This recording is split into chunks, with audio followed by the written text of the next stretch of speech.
Hello! In front of me I have BLACKVIEW R3 Pro watch, and I'm gonna show you how to adjust the screen brightness level on this watch.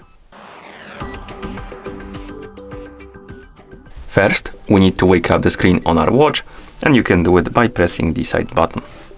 After you wake up the screen, you should see the current watch face, the home screen, and on the screen you can swipe down from the top of the screen to open the quick panel.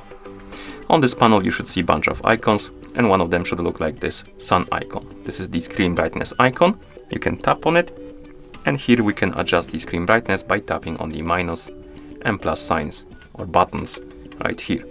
And once you're done, you can press the side button to go back to watch face.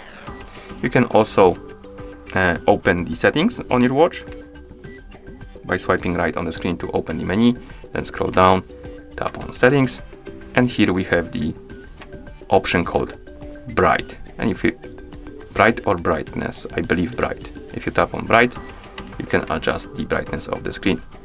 And once you're done, again you can press the side button a couple of times to go back to watch face.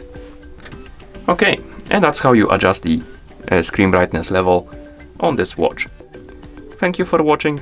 If you found this video helpful, please consider subscribing to our channel and leaving the like on the video.